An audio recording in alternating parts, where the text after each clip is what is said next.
যানজট নিরসনে অবৈধ স্থাপনা উচ্ছেদ বিশেষ অভিযান। এমদাদুল হকের প্রতিবেদনে বিস্তারিত। গাজীপুর মহানগরের যানজট নিরসন ও জনভোগান্তি কমাতে মহাসড়কের উপর স্থাপিত অবৈধ স্থাপনা উচ্ছেদ বিশেষ অভিযান পরিচালনা করেছেন গাছা থানা পুলিশ। 1/4/2026 তারিখ রোজ বুধবার বিকেল 5 ঘটিকায় গাজীপুর মহানগরীর গাছা থানাধীন সাইনবোর্ড মালিকের বাড়ি ও বোটবাজার সংলগ্ন ঢাকা ময়মনসিংহ মহাসড়কে এই অভিযান পরিচালিত হয়।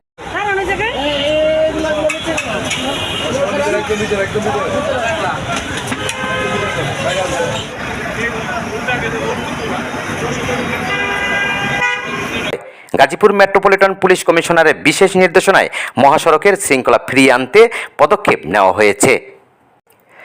উচ্ছেদ অভিযানটি সরাসরি তদারকি করেন জিএমপির গাছা জোন সরকারি পুলিশ কমিশনার মোহাম্মদ এরশাদুর রহমান উপস্থিত থেকে নেতৃত্ব দেন।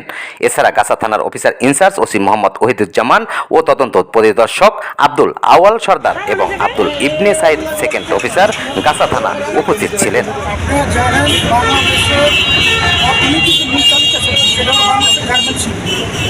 বাংলাদেশের চালিকা শক্তি যে কয়েকটি জায়গাতে অবদান তার মধ্যে গাজীপুর একটি গুরুত্বপূর্ণ ভূমিকা রাখছে। তাছাড়াও আপনি যদি জনসংখ্যার ভিত্তিতে যে সিটি কর্পোরেশনগুলো আছে তার মধ্যে গাজীপুর সবচেয়ে বড় একটি সিটি কর্পোরেশন। ইভেন গাজীপুর এবং ঢাকা যে মহাসড়ক, এই মহাসড়কের সাথে কানেক্টেড হলো বাংলাদেশের 3টি বিভাগ এবং ঢাকা জেলার একটি অংশ।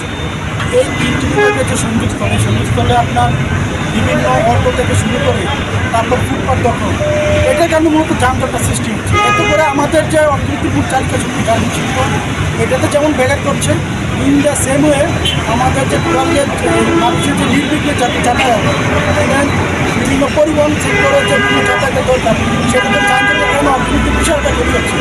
তারই ধারাবাহিকতা আমাদের মান্যবর যে কমিশনার গাজীপুর কমিশনার ছাড়া নির্দেশে আমরা একটা উদ্যোগ নিয়েছি। সেটা হলো টোটালি মহাসড়কে কোনো ধরনের অটো থেকে শুরু করে ইভেন কোনো ভ্যান গাড়ি থাকতে দেবো না, বসতে দেবো না, অবৈধভাবে কোনো ধরনের ব্যবসা করতে হবে। ইভেন ফুটপাতে অনেক সময় হকার থেকে শুরু করে তাদের দখল। সে কারণে এই অঞ্চলের মানুষের একই সাথে যেমন যানজট সৃষ্টি হচ্ছে, ইভেন মানুষের যে চলাচল সেটা বিঘ্ন ঘটাচ্ছে।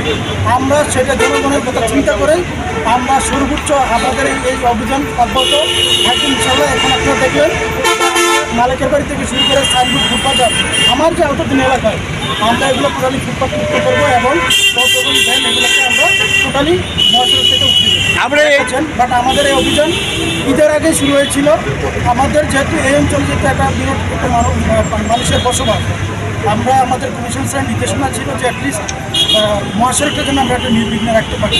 তারপর ঈদের পরে আমরা কিন্তু এখন থেকে শুরু করে অটো সহ এটার অভিযান শুরু হয়েছে। ইনশাল্লাহ এটা এখন জাস্ট স্টার্ট নাও, কন্টিনিউয়াসলি এটা আপনারা দেখতে পাবেন। বিকাল 5টা থেকে শুরু হওয়া এই অভিযানে মহাসড়কের দুই পাশে অবৈধভাবে গড়ে ওঠা অস্থায়ী দোকানপাট, হকারদের চৌকি এবং ফুটপাত দখল করে রাখা বিভিন্ন স্থাপনা গুড়িয়ে দেওয়া হয়। বিশেষ করে সাইনবোর্ড ও বোটবাজার এলাকার সড়কের উপর থাকা অবৈধ পার্কিং ও অস্থায়ী বাজার সরিয়ে দিয়ে যানবাহন চলাচলের পথ সুগম করা হয়। অভিযান শেষে গাছা জোন সরকারি পুলিশ কমিশনার মোহাম্মদ এরশাদুর রহমান জানান, সড়কে নির্বিঘ্নে যানবাহন চলাচল নিশ্চিত করতে এবং পথচারীদের নিরাপত্তা দিতে এই অভিযান চালানো হয়েছে। জনস্বার্থে পুলিশের এই উচ্ছেদ কার্যক্রম নিয়মিত অব্যাহত থাকবে এবং কেউ পুনরায় রাস্তা দখল করলে তাদের বিরুদ্ধে কঠোর আইনগত ব্যবস্থা নেওয়া হবে। এলাকাবাসী পুলিশের এই উদ্যোগকে স্বাগত জানিয়েছেন এবং মহাসড়ক দখলমুক্ত রাখতে নিয়মিত নজরদারি দাবি জানিয়েছেন। 16 বাংলা টিভি, আবহমান বাংলার মুখপাত্র।